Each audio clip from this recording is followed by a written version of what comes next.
Hey guys, welcome back. Drip Coach here with Drip and Farm for Poverty, where we don't trust, we verify, and operate with integrity and transparency.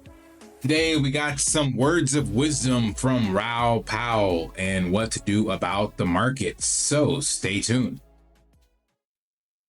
Feeling that meme coin FOMO kick in, like you missed out on Doge and SHIB and watching Trump soar to number 2?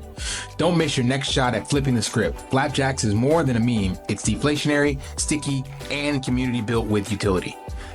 Don't wait for FOMO to set in. Stack your gains now at flapjacks.xyz. All right.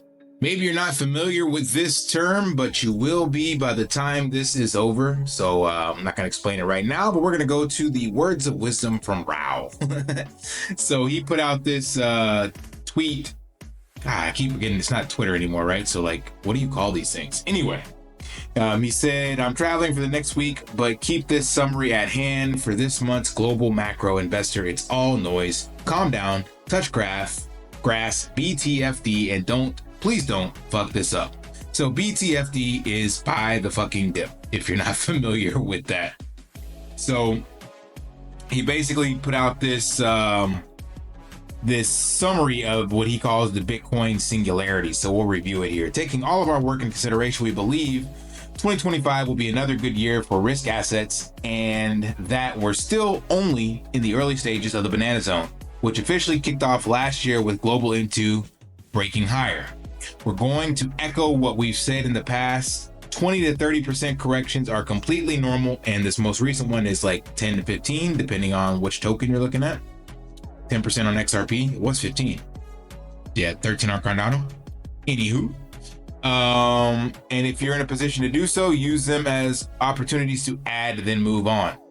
So expect them, embrace them, and if you're in a position to do so, use them as opportunities to add them and move on. Hopefully, this has shed even more light on our current thinking around growth, inflation, liquidity, the Fed, and overall market dynamics, illustrating why we maintain our bullish stance for 2025. Rest assured, we'll be continually reviewing our views as the year progresses. As the data changes, so too will our views. For now, we remain very excited about what the future holds for us this year. So, can't really zoom in that much here. You only zoom in on X. Hold on. There we go. That's better. So what this shows is basically the path cycles and what Raoul calls this little J looking effect here, the banana. This whole thing basically going up as the banana zone. So right now we are in the boring zone, and there have been boring zones previously. Now I'm a little more maybe jaded PTSD. Haven't been in this long enough. I don't have the macro framework and experience that Raoul has, but I just feel like this cycle is a little different. His framework goes off of thousands of pages and hours of research. So I'm obviously just using emotions. So I try to use Raoul's knowledge to kind of govern myself and keep myself in check. But to me, it feels a little different. Not to say that we're not going to see this banana zone, but I just don't know if it plays out exactly as it has previously because of some of the changes that have taken place. Now, again, that's just me speculating and probably letting PTSD from the last cycle get the best of me.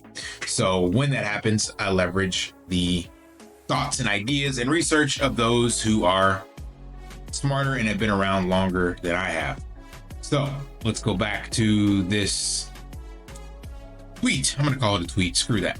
Next step, the banana singularity, or phase 2 of the banana zone. We probably just completed the correction after phase 1, and Q1 should be very strong indeed. So we're going into February, so we're still like right prime in the middle of Q1. So we'll see how this shapes up. But remember, the Treasury will draw down the TGA while the debt ceiling is in play and will drain the reverse repo.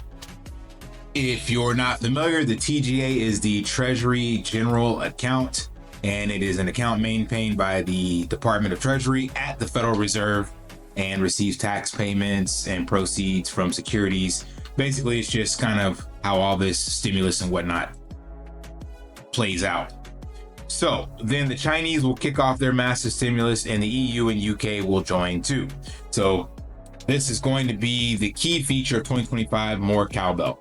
So I mentioned this in a previous video, and this is about basically weakening the dollar so that other countries can roll their debts. And that's what Raoul Pal's everything code thesis is all about. So other countries hold dollar denominated debts. The dollar right now is too strong.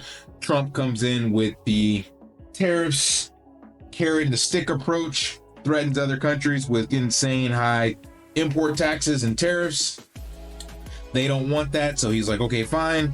We'll give you a better deal. We'll debase the dollar or create a weaker dollar. They've already debased it so that you can roll your debts and then they can stimulate their economies. That's basically how this is supposed to play out. And that's where the whole M2 money supply and all that comes into play. So again, I'm just echoing what Raoul Pal has said and just kind of sitting on the sidelines right now. Bags are down, but as he said, 20-30% is par for the course. And we haven't even seen that. So it hasn't even gotten into a more painful cycle that it could be. Ironically, we broke back above 100K again. So Bitcoin is definitely flirting with this 100K level multiple times now. My previous video, we were down below it. Now that the US markets have woke up Monday morning, looks like they have fought to put it back above the 100K level. And we still haven't seen Ethereum rip. XRP was down a little bit. So all that to say that BTFD. Yep. So if you miss the 67 to 70 range, looks like you're able to accumulate here in this 98 to 105 range. This looks like BTC's new level of support and resistance, of course.